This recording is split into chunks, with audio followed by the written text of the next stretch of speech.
So for Foundations of Math 20, Section 3.3, Proving and Applying the Cosine Law is the title.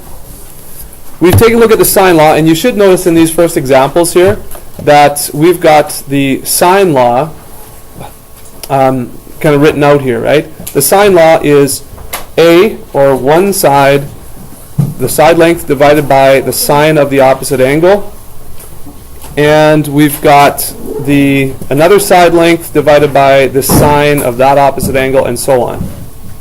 And so in these two examples that I'm going to highlight for you, we're coming across an issue here.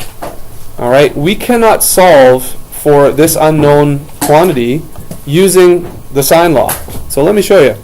So if I take any two pairs here, like this, I have two unknowns. That's no good. In an equation, you just want one unknown. You can solve for that, right?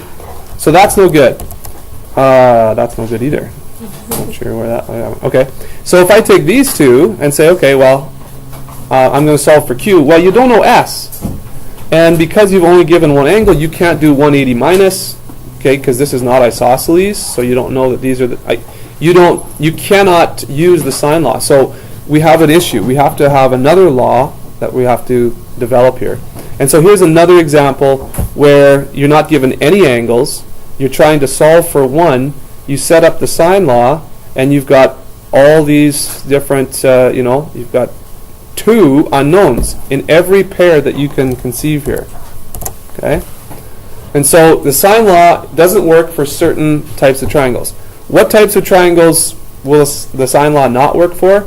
We'll talk a little bit more about this later, but if you're given a side and another side and its contained angle, so the angle that is contained between those sides, that's a side angle side triangle. If you're given a side angle side triangle, you can't use the sine law to solve for this side right here or for any of these angles. If you're given a side triangle, okay, then you can't use the sine law. Okay, so side, angle, side, or side. You can't use the sine law. So there is another law called the cosine law, which we're going to develop here. I'm just going to take a few minutes to explain to you where the cosine law comes from. I think I could just give it to you and just say, here's the shortcuts, this is what you look for, plug it in, bada bing, bada boom, you're done. But I am going to take a few minutes, just like we did with the sine law, to sort of develop, derive, really, the cosine law. Okay? So how do we come up with that? Well, if you look at this triangle, this is a triangle ABC that has sides A, B, and C. Okay? And of course, here's the angles too.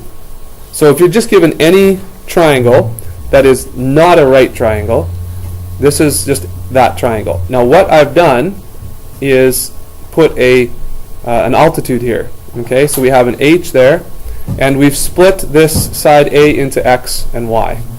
Okay, so that's kind of how it's set up. So it's still the same triangle. We are just going to add a few quantities inside this triangle. So let's see what happens. Let's use black. All right. So if we take a look at each of these two right triangles, okay, we have H squared plus Y squared equals B squared. Or H squared equals B squared minus Y squared. If I take a look at the other right triangle, and I use H again, because remember we used H with the sine law, we could do the same thing. H squared plus X squared, it's down here, using Pythagoras, equals C squared. Or H squared equals C squared minus X squared. Okay? So why is that significant? Well, that's significant because I've got H squared expressed two different ways with different variables. So what I can do is I can let those equal each other. So if I let B squared minus Y squared equals C squared minus X squared, I have now eliminated that H that I put in the diagram. The H is gone. So again, we don't want the X and the Y either. So we have X and Y here, but we don't really want those in the final law. We only want A, B, C, and or big angle A, big angle B, or big angle C, right? Those are we want to create a law, and it's going to be the cosine law, using only these things. We don't want H, X, or Y. Okay, so let's just start to manipulate some of this stuff here. So let's go C squared equals X squared plus B squared minus Y squared. So I'm just going to get C all by itself there. Okay, so I'm okay with little side C, I'm okay with little side B, but I want to start to get rid of X and Y. How else can I do that? Well, if we take a look at X here, okay, X is actually A minus Y. So X is A minus Y. And so I'm going to substitute A minus Y in for X, and that gets rid of my X. C squared equals, now this is A minus Y squared. So I've gotten rid of the X, that's good. Still have to get rid of the Y, but that's coming. And again, are you going to have to do this on a test? Probably not. This derivation I wouldn't say is a core outcome, but you should understand kind of where this comes from. And who knows, it might be a bonus somewhere sometime. I don't know. We'll see. So if we expand this out, this is going to be A squared minus 2AY plus Y squared. And then we still have plus B squared minus Y squared. So we're getting close now. We still have Y in there, don't we? Are there anything we can cancel out, or do you see anything there? Ooh, I can get rid of these, can't I? That's good. So I've got C squared equals A squared plus B squared. Look at that. That looks familiar. Minus 2AY. So the really cool thing about the cosine law actually is Pythagoras' theorem is actually contained inside this. So that makes it a little easier to remember. But we still have this Y here I want to get rid of. I need to write the Y in terms of either A, B, C, or big angle A, B, or C. So how can I express Y in those terms? Any ideas? Here's Y here. You could maybe look at this right triangle. Is there a situation that I could set up here with these three? This is the hypotenuse of this right triangle. This is the adjacent side of this right triangle. So adjacent hypotenuse, which trig function goes with adjacent hypotenuse? Cosine. Yeah, cosine.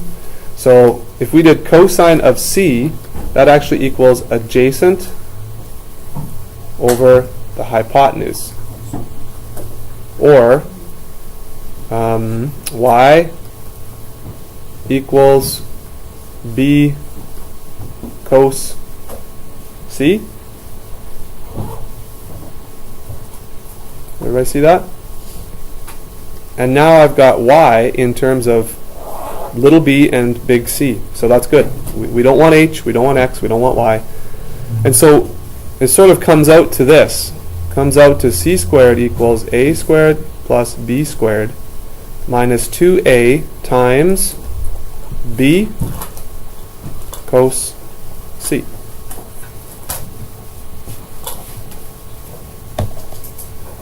And now that we've gotten rid of H and X and Y and we're only in terms of A, B, C, then this is now the cosine law. And it's cosine law because we have the trig function cosine in there. So you have Pythagoras' theorem here, really, right? A squared plus B squared equals C squared. So that's kind of neat. We always have a minus. We always have the 2. And then this 2 is multiplied by what was squared here and what was squared there, A and B. And then the cos is always of the angle that is opposite this side. All right? All right, so here is the cosine law, and like I say, it's not 3 different cosine laws. It's actually just three different ways to look at the different sides of the triangle. What you want to notice is this though, okay? The side, if you're looking for a side, the unknown side here, that's going to go on one side of the equation, you're going to square it. Okay, so it's going to be a squared. If you're looking for a squared. These are the other two sides, b and c, and you sum the squares of those. And then b and c are here, and this is always the angle that's opposite of the missing side. So if I want to know this, then I use this angle here in the cosine law. That's what that first iteration really is, kind of a version of it. If I want to know this one, I set this up, b squared. Okay? Then I'm going to go the other two sides, a squared plus c squared. I'm going to always minus. I'm going to put a 2 there. I'm going to put ac there. Then I'll put cos of the angle that's opposite, cos b, and that's how you have the second one. Okay? So the cosine is of the angle that is opposite of the missing side. Or the missing angle, all right, is always just opposite of the side that's on the other side of the equation. So that's big C, little c. Big B, little b. Big A, little a. All right? I think it would be appropriate just to kind of show you the rest of this need to know here. So I did mention this at the beginning, so I'll just say this one more time. You can use the cosine law to solve a problem that's been modeled by an acute triangle when you know two sides and the contained angle. So there's your S, A, S, okay, triangle, side, angle, side in that order. Or when you know all three sides and you don't know any of the angles. Okay? If you know all three sides and you know one angle, then you could use the sine law to solve if you wanted. Right? You wouldn't need the cosine law, but these are the cases where you need the cosine law. So let's see. Let's do some examples. We skipped all the examples here for now, so let's try one. And let me see here. Yeah, okay, let's do this one. Clip this out. And there.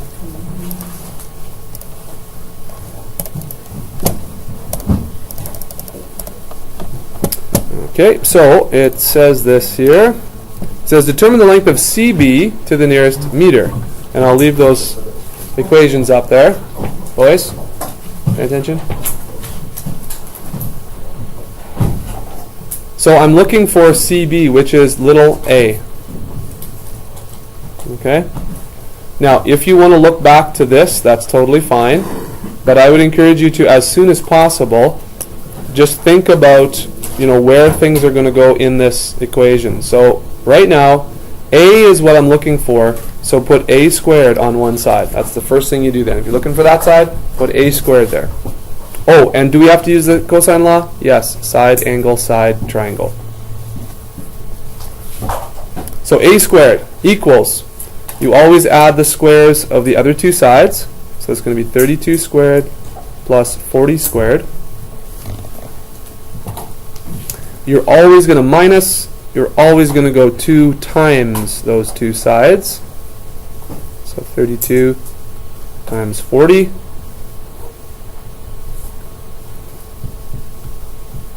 really bugs me when I run out of room, sorry. I'll do this down here.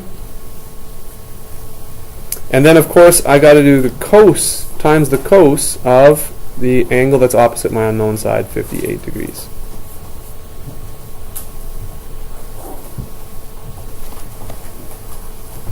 Okay, does everyone see that so far? So obviously to find A, and again you don't have to show this step necessarily, but to find A you want the square root of all of this. That's how you're going to find your A. So go ahead and do that on your calculator. Just make sure that you can perform this calculation on your calculator and get the right answer. And I'll throw the answer up there in a minute. So if you set this up, okay, like I had it here, I was just explaining that square root thing. But if you set it up like this and you show me that everything's in there, you can go straight from your calculator to the answer. That's totally fine. If you want to break it down into some steps, then that would be totally good. Evaluate this, evaluate all this maybe, so that you have 3 numbers there perhaps. Oh, is it frozen? Sorry.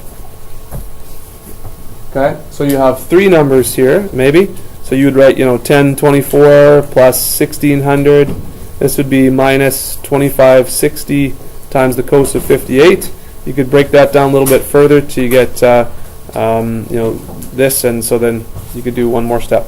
But anyways, this is what you should get. Okay, so just make sure that you can handle that on your calculator with the order of operations and everything.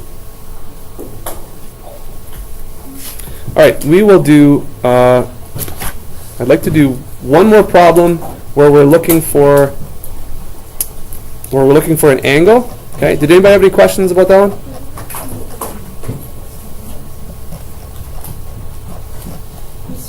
Hello.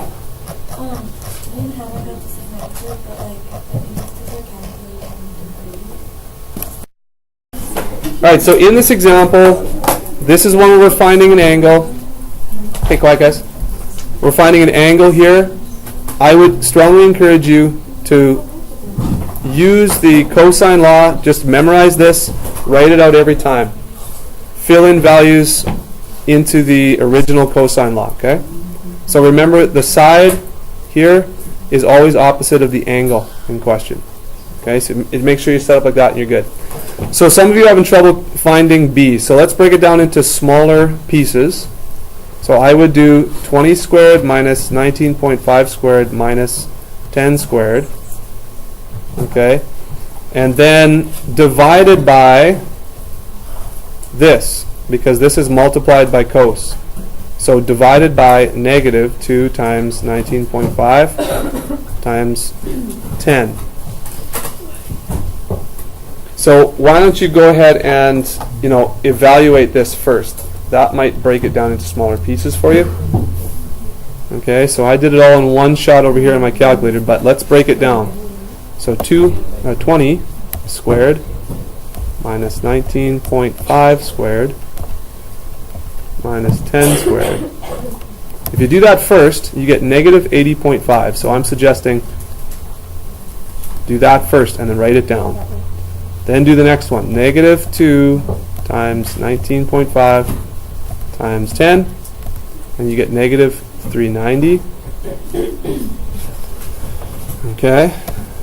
So then you can go, negative 80.25 divided by negative 390, and you get this number, 0.2057, positive 0.0257, right? Oh, no, 0.2, sorry. 0.2057. And then if you break it down into simpler steps, then it should be a little bit easier, I guess. Whoa, what did I just do? No idea. That's the one I wanted to hit. 2057. Okay, 69, right, whatever. And then you do second function cos. So second function cos. And if you can tell your calculator just to put the whole answer in there, that'll give you, the exact answer. So then b is 78.1. 4 degrees. And that should be your answer for that. Okay, so that's how you find a missing angle. If you have more than one missing piece in this cosine law, so if you don't know c and you don't know b or something like that, then you might have to take another look at it, and cosine law might not be able to work. Or is there any way you can solve for that one of those missing pieces first, then use the cosine law? You know what I mean? But if you just have one missing piece, it's easy. Set it up and kind of do your math. And just for clarification, all these things are added right here. So that's why I subtracted them here. Then this is actually multiplied by cos. So that's why I divided it. Questions?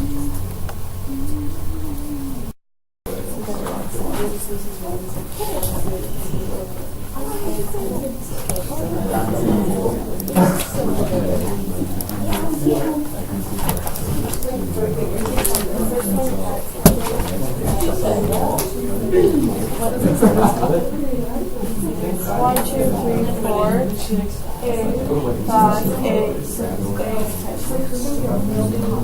4, yep. 5, 8,